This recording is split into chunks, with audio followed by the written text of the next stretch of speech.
আমি সন্দীপ নন্দীর ফ্লেক্সিবিলিটি দেখেছিলাম, সুব্রত পালের ফ্লেক্সিবিলিটি দেখেছিলাম, তারপর আর একটা গোলকিপারেরও আমার চোখে পড়েনি ফ্লেক্সিবিলিটি। ঠিক কনফিডেন্স কোথায় গোলকিপারদের মধ্যে, সেই কনফিডেন্সই দেখতে পাচ্ছি না। দেবাশিস দা, এবার একটু গোলকিপার, যেহেতু স্পেসিফিক গোলকিপার পজিশন নিয়ে আসছি, আমরা দেখলাম প্রভসুকন সিং এসে গত বছর ইস্টবেঙ্গলের গোলকিপার সমস্যাটা অনেকটাই সামলে দিয়েছিলেন, সমস্যার কিছুটা নিরসন হয়েছিল। এবার কিন্তু দেবজিৎ মজুমদারও চেন্নাই থেকে ইস্টবেঙ্গলে ফিরেছেন। আবার পাশাপাশি আপনি যদি মোহনবাগানের গোলকিপার পজিশন দেখেন, একা বিশাল কাইদ 2 বছর ধরে প্রায় সব ম্যাচ খেলে যাচ্ছে। তার দ্বিতীয় গোলকিপারটার নাম হচ্ছে আর্স আনোয়ার, যিনি এখনও সিনিয়র হয়ে এখনও রেখাপাত করতে পারেনি। এই যে গোলকিপার পজিশন, এই যে রিক্রুটের 2 ক্লাবের 2 স্ট্র্যাটেজি, কি বলবে? প্রথমত বললো গোলকিপার ইন্ডিয়ার নেই, ইন্ডিয়ার ভালো গোলকিপার লাস্ট আই লিগ তো ছেড়ে দিলাম, আইএসএল এ গোলকিপার কই? একটা ভালো গোলকিপার কনসিস্টেন্সি খেলেছে তুমি দেখাতে পারবে? হ্যাঁ, আমি বিশাল কায়েতের কিছু কিছু ক্ষেত্রে বললো বিশাল কায়েত বেটার বলবো, কারণ তার আগের বার আউটস্ট্যান্ডিং খেলেছিল তার আগের বছর, কিন্তু লাস্ট ইয়ার বিশাল কায়েত সেই কনসিস্টেন্সিটা রাখতে পারেনি। কিন্তু আমি বলবো বেটার অন্য দিচ্ছে। বাকি গুরপ্রীত সিং সান্ধু বলো, অমরিন্দর সিং বলো, কোথায় প্রভসুকন গিল যেটা ইস্টবেঙ্গলে, কোথায় ঠিক কনফিডেন্স কোথায় গোলকিপারদের মধ্যে, সেই কনফিডেন্সই দেখতে পাচ্ছি না।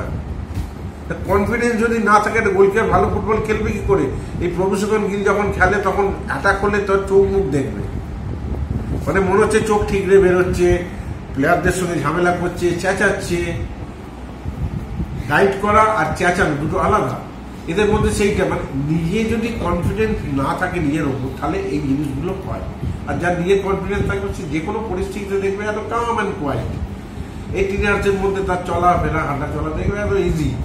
কিন্তু এখানে কাউকে আমি দেখতে পাচ্ছি না। তুমি দেবজিৎ মজুমদার, গত বছর আমি আগেও তোমাদের বলেছি, গত বছর চেন্নাইতে প্রথম দিকে খেলানো হয়, গত 2 বছর ধরে চেন্নাইতে আছে, প্রথম দিকে খেলানো হয়, একটা ছেলেকে খেলানো হয়েছিল, সেটাও বোধ হয় বাঙালি বস পড়ানো, তো সেও ভালো খেলতে পারলো না। পরে দেবজিৎ ব্যাক করলো, এসে তারপর টিম বেটার রেজাল্ট করলো, ও কয়েকটা ম্যাচ ভালো খেললো, কিন্তু ওর খেলার মধ্যে কোনো কনসিস্টেন্সি নেই। বা ওরও কিন্তু ওই প্রভসুকন গিলের মতো এক অবস্থা, ওর যখন গোলে অ্যাটাক হয় তখন কিন্তু চোখ মুখ পাল্টে যায়, কনফিডেন্স নেই। He not a technically sound goalkeeper. এরকম অবজারভেশন হয়তো তুমি দীর্ঘদিন পোস্টের নিচে ছিলে 2 প্রধানে, তাই জন্য তোমার চোখেই পড়েছে আমার কথাটা। আমি খুব নজর করে গোলকিপারদের খেলা দেখি। একটা গোলকিপারকে মারলাম, দাম করে শট মারলাম, ঘুষি মারলো আর বললো দারুণ সেভ হয়েছে, দারুণ সেভ হয়েছে, আমি কিন্তু এটা মানি না। গোলকিপারদের বল গ্রিপ করা, ঘুষি মারা, এগুলো কমন ব্যাপার। আমি 1:1 কিভাবে কভার করলাম, কিভাবে নিজের বডিটাকে আমি গার্ড করলাম ওদের বলটা গোলে আসার জন্য, আমি সেটা দেখবো। কিভাবে হাতটা স্ট্রেচ করলাম, বডিটা কোন পায়ের ওপর আমি লিফট করলাম, বডিটা কোন পাটা গেলে লিফটটা ভালো হতো, স্টেপিং এ কোন গন্ডগোল হচ্ছে, আমি এইগুলো লক্ষ্য করি। এইগুলো দেখে আমি গোলকিপার বিচার করি। আমি ওই সামনের চোখে দেখে ওই বিচারগুলো আমি করি না, করতে পারি না, কারণ আমি নিজের দীর্ঘদিন গোলকিপার নিয়ে কাজ করেছি, তো দীর্ঘদিন প্র্যাকটিস করিয়েছি। সুতরাং আমি এইগুলো তোমাকে বলেই দেওয়ার। আজকে মোহনবাগানের সঙ্গে দেবজিৎ মজুমদার লাস্টে 3টে সেভ করলো। 3টে সেভ কি করলো? 3টে হেড। 3টে হেড কোথায়? আইডিয়াল হাইটে গোলকিপারদের। গোলকিপারদের আইডিয়াল হাইট হচ্ছে এইটা, এখানে এখানে ভালো ঘুষি মেরে শুয়ে পড়লো, দারুণ সেভ। আমি বলবো দারুণ সেভ নয়, আমি ভালো সেভ কোনটা বলবো, যেটা খুব ডিফিকাল্ট, যেটা একটা গোলকিপার চট করে যায় না, ওটা দারুণ হাত গেল, জাস্ট কাজটা করলো, হাতে লেগে মানে পাশ দিয়ে চলে গেলো। এইগুলো হচ্ছে গোলকিপারের সেভ, কোয়ালিটি গোলকিপারের। একটা দারুণ জায়গায় আমি এগিয়ে গিয়ে অনেকটা দাঁড়িয়ে পড়লাম, যেখান থেকে আমাকে জায়গা নেই পেছনে, এটাই হচ্ছে গোলকিপার সেভ।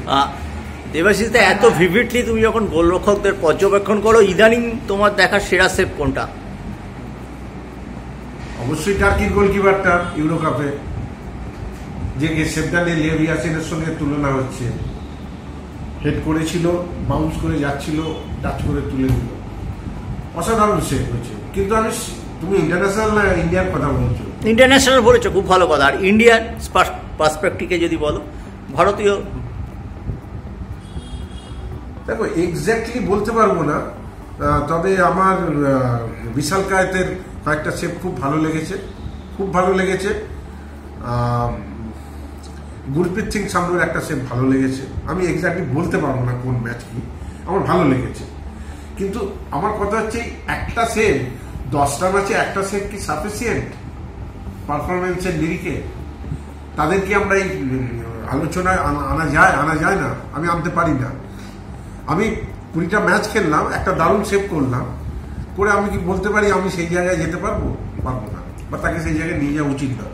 আমার চোখে লেগেছে বলে আমি বললাম, তুমি জিজ্ঞেস করলে যে আমি এই সেভগুলো আমার লেগেছে ভালো, কিন্তু তার মানে সে কিন্তু এই আলোচনা আসতে পারছে না। আমি গুরপ্রীত সিং সান্ধুকে কেন বিয়ের এগেন্স্টে কি গোল খেয়েছে, তোমার আফগানিস্তানের গোলটা খেয়েছে, কাতারের এগেন্স্টে কি গোলটা হলো, যে বলটা বাইরে চলে গেল, ওর পায়ে অত বড় একটা চেহারা, পায়ের ফাঁস দিয়ে বল বলে কি করে? তাহলে কি ফিটনেস? তাহলে আমার পুরো মাথা থেকে পা পর্যন্ত শরীর একটা গোলকিপারের যে রিদিমটা থাকে, সেই রিদিমটা কোথায়? সেই রিদিমটাই নেই। ফ্লেক্সিবিলিটি কোথায়? নেই ফ্লেক্সিবিলিটি। আমি সন্দীপ নন্দীর ফ্লেক্সিবিলিটি দেখেছিলাম, সুব্রত পালের ফ্লেক্সিবিলিটি দেখেছিলাম, তারপর আর একটা গোলকিপারেরও আমার চোখে পড়েনি ফ্লেক্সিবিলিটি। এত ভালো কমনীয় শরীর আমার কারোর চোখে পড়েনি, কেউ নেই এখনো পর্যন্ত। জানি না ভবিষ্যতে হবে।